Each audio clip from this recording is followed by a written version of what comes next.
ඔයගොල්ලෝ අද එකතු වෙලා DBMS වීඩියෝ සීරීස් එකේ 10 වෙනි වීඩියෝ එකත් එක්ක ඉතින් අද වීඩියෝ එකෙන් අපි කතා කරන්න බලාපොරොත්තු වෙන්නේ question set 10 කොහොමද අපි කම්ප්ලීට් කරගන්නේ කියන එක ගැන. question set 10 එකේදී අපිට කියලා තියෙනවා කැපිටිගොල්ලෑව සෙන්ටර් කොලෙජ් ස්කූල් එක තමයි ඉද සමය තුළ ඇරලා තිබ්බ එකම ස්කෝලේ. ඒක ස්ටුඩන්ට්ස්ලා 15 දෙනෙක් ඉඳලා තියෙනවා. ඒ වගේම ටීචර්ස්ලා 5 දෙනෙක් ඉඳලා තියෙනවා ප්‍රින්සිපල් ඇතුළත්. ඉතින් මෙතෙන්දි ප්‍රින්සිපල් තීරණය කරලා තියෙනවා මෝර්නින් ඇසෙම්බලි එක වෙලාවෙම attendance mark කරගන්න සිස්ටම් එක හදන්නේ. ඉතින් මේ සිස්ටම් එකට අදාළ database එක හදන වැඩේ අපිට බාර දීලා තියෙනවා. ඉතින් මෙතෙන්දි ඒ database එකට අදාළ details ටික අපිට මෙතෙන්දි බලා ගන්න පුළුවන්. ඒ වගේ ඉතින් අපි database එකට එන්න ඕනි student වගුව, ඒ වගේම grade සහ village වගුව, ඒ වගේම transport වගුව අපිට මේ විදිහට බලා ගන්න පුළුවන්. ඉතින් අපිට මෙතෙන්දි මුලින්ම කියලා තියෙනවා කැපිටිගොල්ලෑව ස්කූල් කියලා database එක හදාගන්න කියලා. ඊට පස්සේ අපිට ඒකට data enter කරගන්න කියනවා graphically method එක පාවිච්චි කරලා. ඊට පස්සේ අපිට අපි database එක හදාගත්තට පස්සේ principalට ඕන වෙනවා අපේ database එකේ bugs තියෙනවද කියලා check කරගන්න. ඉතින් ඒක check කරගන්න අපිට මේ විදිහට scenarios කිහිපයක් දීලා තියෙනවා. ඉතින් අපිට ඒ තියෙන්නේ scenarios වලට queries ලියන්න තමයි අපිට තියෙන්නේ.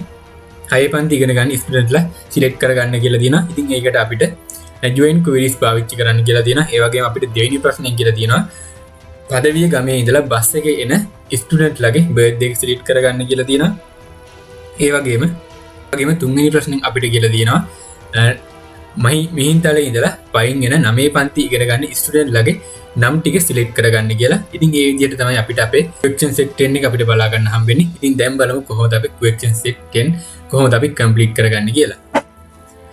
ඉතින් අපි මුලින්ම අපේ database එක හදාගන්න අපි පාවිච්චි කරන්න බලාපොරොත්තු වෙන MySQL Workbench software එක. ඉතින් මම මේ විදිහට අපේ MySQL Workbench software එක open කරගන්නවා. ඉතින් මම මේ විදිහට අපේ MySQL Workbench software එක open කරගත්තා. ඉතින් මෙතෙන්දී අපි අලුත් database එක හදාගන්නවා. ඉතින් මම මෙතෙන්දී file new model ගිහිල්ලා අපේ database එක හදාගන්නවා. ඉතින් මෙතෙන්දී අපේ database එක rename කරගන්නවා කැපිටිගොල්ලෑව ස්කූල් කියලා. ඉතින් මේ විදිහට අපිට බලා ගන්න පුළුවන් අපේ ER diagram එක ඇඳගන්න ඕනි කරන canvas එක අපිට මේ විදිහට open වුණා. ඉතින් මම මෙතෙන්දී අපේ student වගුව මුලින්ම create කරගන්නවා.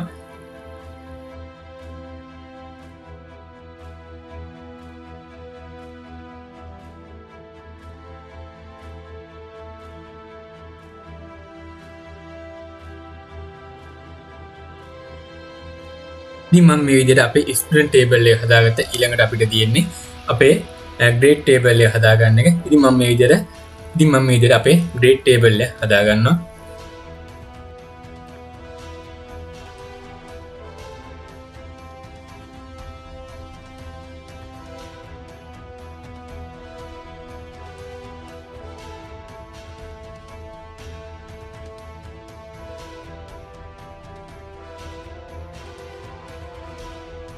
ඉතින් මම මේ විදිහට අපේ grade table එක, ඒ වගේම village table එක සහ transport table එක හදාගත්තා. ඉතින් දැන් තියෙන්නේ අපිට අපේ වගු අතර relation එක හදාගන්න එක. ඉතින් මම මේ විදිහට අපේ වගු අතර relationship එක හදාගන්නවා.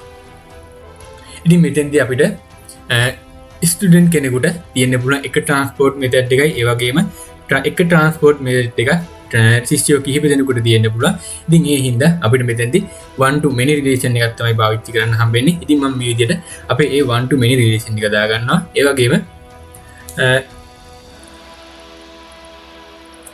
වගේම අපේ grade table එක බැලුවොත් එහෙම ඒකෙදි අපිට එක ශිෂ්‍යයෙකුට තියෙන්න පුළුවන් එක grade එකයි, ඒ වගේම එක grade එකක් ශිෂ්‍යයෝ කිහිප දෙනෙකුට තියෙන්න පුළුවන්. ඉතින් මෙතෙන්දී අපිට උදා ගන්න හම්බෙන්නේ one to many relationship එක. ඉතින් මම මේ විදිහට ඒ relationship එක add කරගන්නවා. ඊට පස්සේ අපිට බලා ගන්න හම්බෙන්නේ අපිට තියෙන්නේ student table එක සහ village table එක අතර relation එක හදාගන්න එක. ඉතින් මෙතෙන්දී අපිට ඒ විදිහටමයි බලා ගන්න හම්බෙන්නේ student කෙනෙක්ට එක village එක වගේම village එකකට studentලා කිහිප දෙනෙක් ඉන්න පුළුවන්. ඒ හින්දා අපි මෙතෙන්දී one to many relation එක පාවිච්චි කරනවා. ඉතින් මම මේ විදිහට අපිට අදාළ වගු ටික හදාගෙන අපි ඒ අතර රිලේෂන්ෂිප් එක හදාගත්තා. ඉතින් දැන් අපි හදාගත්තු database එක forward engineer කරගෙන අපි මේක save කරගමු. ඉතින් මම මේ විදිහට අපේ database එක forward engineer කරගන්නවා.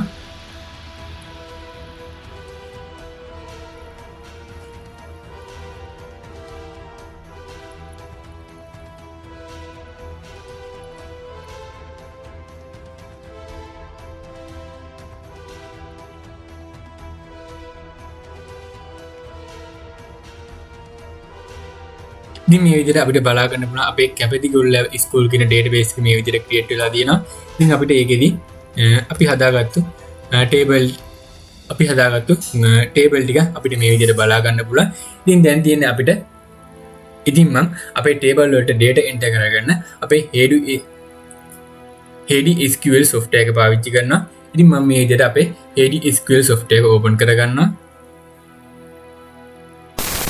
ඉතින් මම මේ විදිහට අපේ Heady SQL software එක open කරගත්තා. ඉතින් මෙතෙන්දී අපිට බලා ගන්න පුළුවන් Graphically school කියලා database එකක් තියෙනවා. ඉතින් මම මේ database එක select කරගෙන අපේ grade logo select කරගෙන මුලින්ම අපේ grade ටික add කරගෙන ඉන්නවා. අපි grade table එකට අදාළ data ටික මම මේ විදිහට enter කරගන්නවා.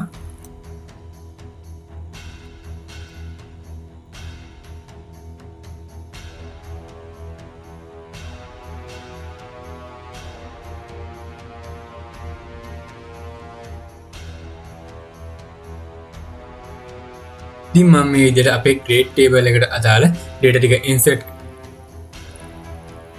කරගත්තා. ඉතින් දැන් අපි ඊළඟට අපේ transport table එකට අදාළ data ටික insert කරගෙන ඉමු.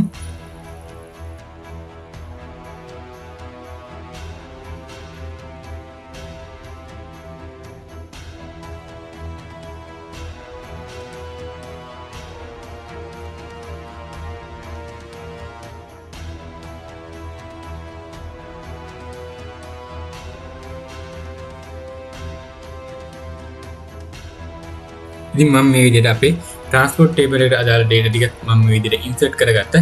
ඊළඟට තියෙන්නේ අපිට ඔය village table එකට අදාළ data ටික insert කරගන්න.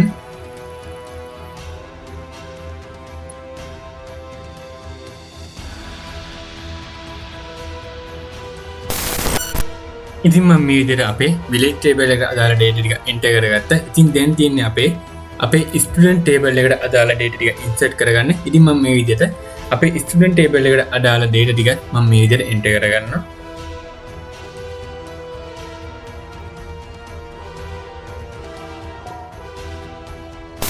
ඉතින් මම මේ විදිහට අපේ student table එකට අපේ data ටික enter කරගත්තා. ඉතින් දැන් අපි බලමු කොහොමද අපි අපේ ප්‍රශ්න වලට උත්තර සපයන්නේ කියලා. ඉතින් මුලින්ම අපිට කියලා තියෙන්නේ 6 ශ්‍රේණියේ ඉන්න ස්ටුඩන්ට්ලා සේරම සිලෙක්ට් කරගන්න කියලා. ඉතින් මම මේ විදිහට අපේ ඒ select code එක මම මේ විදිහට type කරගන්නවා.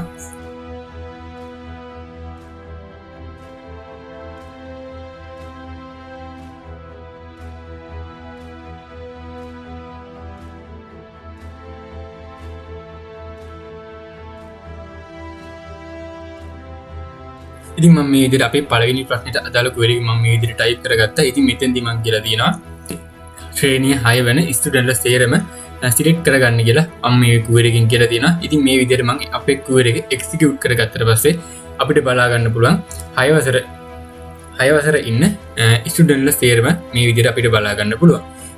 ඊට පස්සේ අපිට දෙවෙනි ප්‍රශ්නෙන් කියනවා පදවිය ගමේ ඉඳලා බස් එකේ එන ස්ටුඩන්ට්ලාගේ birthday එක select කරගන්න කියලා. ඉතින් මම ඒකට අදාළ query එක මම මේ විදිහට type කරගන්නවා.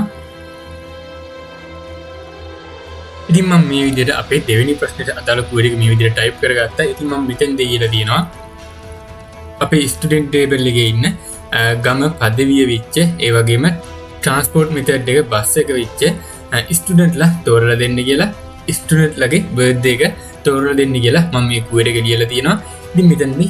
ඉතින් මම මේ විදිහට අපේ query එක execute කරගත්තට පස්සේ අපිට බලා ගන්න පුළුවන් ගම පදවිය වෙච්ච ඒ වගේම බස් transport method එක බස් එක වෙච්ච ස්ටුඩන්ට්ලාගේ birthday එක අපිට මේ විදිහට බලා ගන්න පුළුවන්. ඉතින් අපිට ඊළඟට කියලා තියෙන්නේ 9 වසර ඉගෙන ගන්න ගම මිහින්තලේ සහ transport method එක food වෙච්ච ස්ටුඩන්ට්ලාගේ details ටික ස්ටුඩන්ට්ලාගේ නම් සර්ච් කරගන්න කියලා තියෙනවා. ඉතින් මම මේ විදිහට අපේ query ඒකට අදාළ query එක මම මේ විදිහට ලියා ගන්නවා.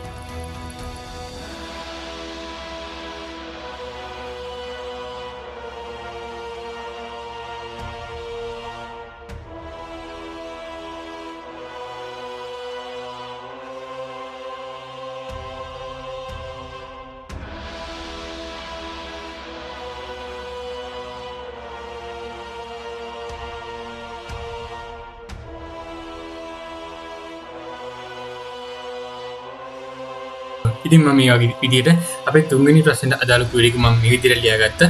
ඉතින් මේ විදිහට මම අපේ query එක execute කරගත්තට පස්සේ ඉතින් මේ විදිහට අපි අපේ query එක execute කරගත්තට පස්සේ බලා ගන්න පුළුවන් අපේ 9 ශ්‍රේණිය ඉගෙන ගන්න ගම මිහින්තරේ සහ transport method එක foot වෙච්ච ස්ටුඩන්ට් ලගේ නම් ටික අපිට මේ විදිහට ඩිස්ප්ලේ වෙනවා බලා ගන්න පුළුවන්. ඉතින් මේ විදිහට තමයි අපි question set 10 complete කරන්නේ. ඉතින් තවත් එක වීඩියෝ එකකින් හම්බෙන්න බලාපොරොත්තු වෙන්න. ඔයගොල්ලන්ට සුබ දවසක්.